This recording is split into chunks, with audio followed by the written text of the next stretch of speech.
Hey guys, All in Crypto here, and welcome back, ladies and gentlemen, for another YouTube video. I hope everybody is having a fantastic weekend so far. We've been away over the previous 3 days. We've just took the opportunity of the markets being very low volume to take a little bit of time off, take some time away. Of course, I've just really been paying attention to the volume profiles across the board for the crypto space.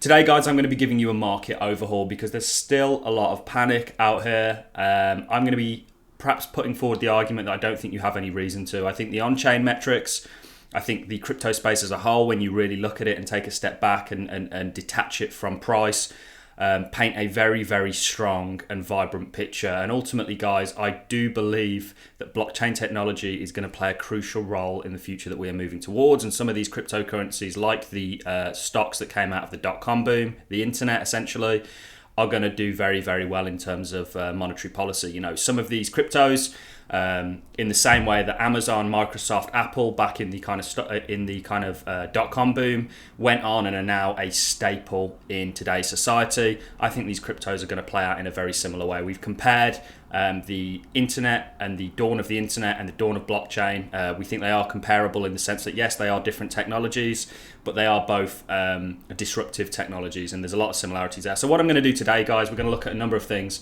We're of course going to look at Bitcoin. I think Bitcoin's setting up a reversal. It's forming a bit of a falling wedge, whereas rising wedges, marginally higher highs are a bad thing, marginally lower lows are typically a good thing. It really shows a sign of bottoming out. We have a number of metrics also to discuss. We're going to discuss the correlation between the US dollar and, of course, the US dollar, the dollar currency index, and Bitcoin, because when you're looking at any asset, if it's in pegged to the dollar, so it's pegged against the dollar, there is, of course, a direct correlation. And as we see the US dollar gain a bit of strength, we've seen Bitcoin really sell off. We also saw stocks, this is the Dow Jones Industrial Average, sell off.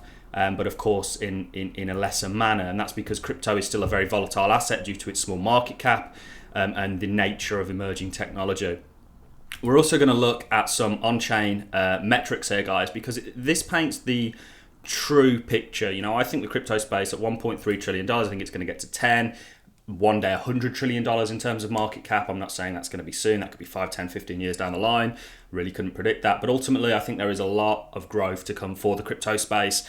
I am still accumulating, and I just really wanted to get on here and say, look, guys, you really do your own research, go on your own instincts, but there's really no need to worry, guys. And we're seeing lots of what we've already seen. In 2017, you know, China came out and they also banned Bitcoin back then. This was September. It, of course, had an effect on the price, but the price largely recovered. Let's get out of a 4-hourly chart, otherwise it's going to take us all day to get to where we're going. So this was June. So this is September here, guys. You know, when China came out, you know, China announced that they essentially banned exchanges. So they weren't going after miners this time, they were banning exchanges. You know, you saw the price do a similar thing. So we've seen this time and time again. Ultimately, the market then recovers.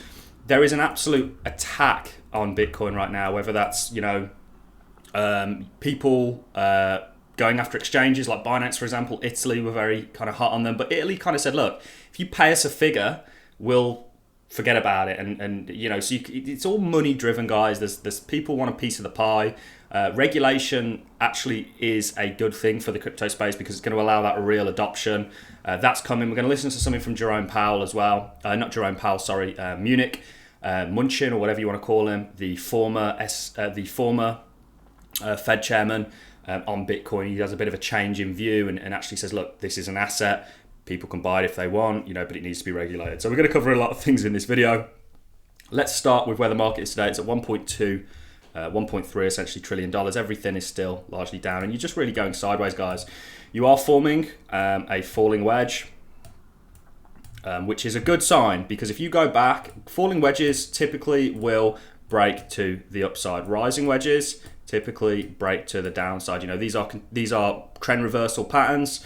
You can see if you go through the kind of history here of the charts and you look at every time we have a rising wedge, usually falls to the downside, whereas falling wedges usually play out quite nicely. These are just rough, obviously, but we can go back through Bitcoin's history and we can see, you know, you see when you start to get these kind of marginally lower lows, typically a good sign. You know, you can see you do pop to the outside, and that's really all we're waiting for, guys. You know, we don't want rising wedges, we want falling wedges, and we're getting that low. This is obviously very rough drawing, but what I'm really trying to show you here, guys, is if you go and look at the kind of pattern that we're playing out today, it's typical of a kind of trend reversal and a kind of bottoming out. So I'm still super bullish on Bitcoin. You guys know that I believe the second half of this bull run's to come, and that's going to be largely retail driven, and we're going to look at that in a second. And one reason we're sort of holding this area so much is because this is an extremely accumulated area. This is Glassnode here. Bitcoin is currently trading near the lows of significant on-chain volume nodes between price of 31k and 34.3k. Over 1.86 million Bitcoin, not dollars, have transacted on-chain, equivalent to 10% of the circulating supply. This is now convincingly the largest realized volume cluster since 12k. So this is a heavily accumulated area. Now this could have taken place back when Bitcoin was over here. We're not seeing the volume here unless it's over the counter, which is possible, because one thing that is evident is, you know, institutions don't buy on exchanges. So the volume on exchanges isn't, you're not going to see institutions step up in exchanges. You're going to see, you're not really going to see anything. It will be kind of unrealized till later on down the line. And because, of course, if a big institution was to, you know, Tesla, for example, 1.5, or was to buy $1 billion worth of Bitcoin on an exchange, it would go through the roof, and they'd actually they'd get a bad deal because they'd be buying, you know, they wouldn't. Anyway, we're not going to get into why they go over the counter. So we know that this is a heavily accumulated area.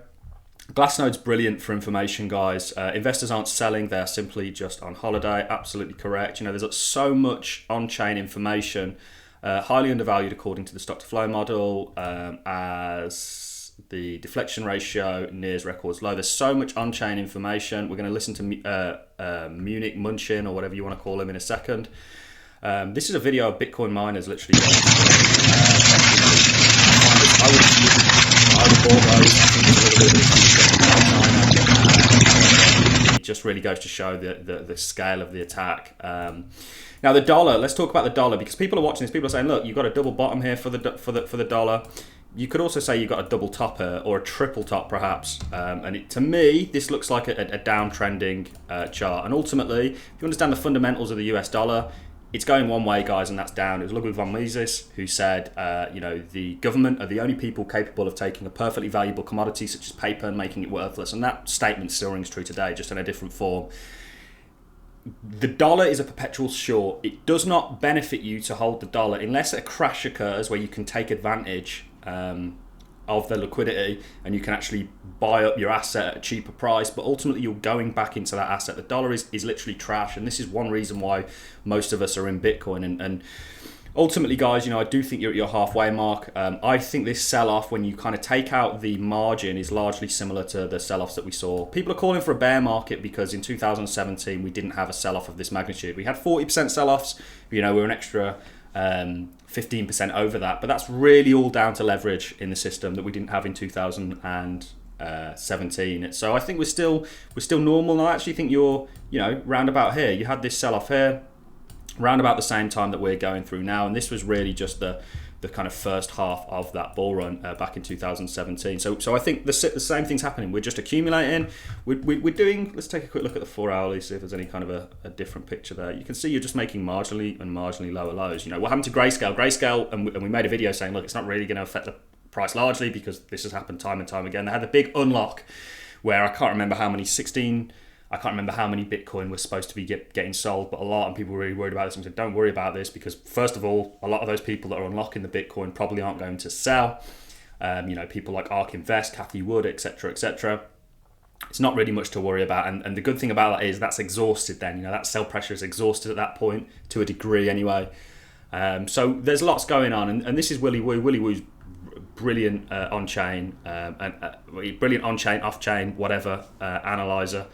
Whales only drive the short-term market, which is the meme that most fixate on.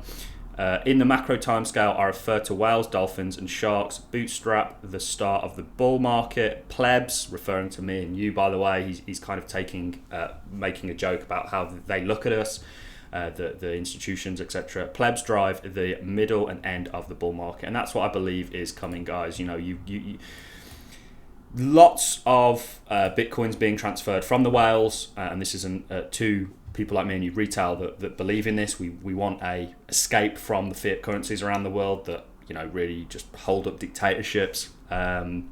So weekly net flow to small holders of less than one. Bitcoin, it's retail that drives Bitcoin bull market. When they stop buying, that's when the bear market warning starts. They haven't stopped buying yet. The last 30 days, whales sold 4K Bitcoin, plebs bought 31K Bitcoin, data provided. So whales are selling, and you can see here, it's very, very clearly indicated. Whales are selling, and like I say, look at the areas that's highlighted. We've often compared this sell-off, and it also coincides with our fourth wave of our Elliott wave theory, with how we ended our two wave of our Elliott wave theory back in March 2020. I'm still super bullish, guys. I'm still accumulating Bitcoin. I actually bought Bitcoin for the first time in a long time down here, guys. I largely am only really accumulating altcoins, but just for a kind of hedge against inflation, I'm still buying Bitcoin the same way that people buy gold and silver. So I'm very, very bullish on the crypto space as a whole. And I think right now you have a sale on a number of these tokens. People were more than willing to rush into Bitcoin up here and other altcoins at the top. When it's down here, people don't want to touch it. And that's really the reason a lot of people don't make money in this space, because they have a habit of buying high, selling low, rather than, you know, the reverse should be true. And if you just really get to grips, and it's why we try and stress the fundamentals of this underlying technology, if you get to grips with it, get to grips with what's going on here, there is a technological revolution that is going to change the world. You know, we use the internet every day. I think blockchain is similar. We're going to be using it in the future the same way that the internet is used today. It's going to be the underlying technology that runs systems globally. This is also, you can see here with the dollar index. Here is really where it started gaining strength. This is sort of May, where it really started breaking out here. If you look what happened to Bitcoin in May, it sold off. And this isn't just Bitcoin, this is anything. You know, this is the Dow Jones. You can see here in May, you sell off and then you continue before kind of forming a bit of a WW bottom. And continuing, and ultimately I genuinely believe that the US dollar is going to roll over from here. It might not, you know, I could be wrong on everything that I'm saying right now, but what I'm seeing on chain, what I'm seeing off chain, the kind of coordinated attack is a little bit suspicious. You know, China have banned Bitcoin more times than I care to share with you. Let's listen to this clip from Munich Munchin, however you want to call him, the former Fed chairman. In regards to his views on Bitcoin, and pay attention to the fact that he calls this an asset and likens it to buying gold and silver. You know, we're here, we're just waiting for regulations. They're kind of dragging their feet with it, but I think with Gary Gensler being the chairman of the SEC, there's a good chance of regulations going in our favor, because he understands this technology, and ultimately he used to teach blockchain at MIT. You know, so I don't know why people are bearish. I really don't. I can understand the price.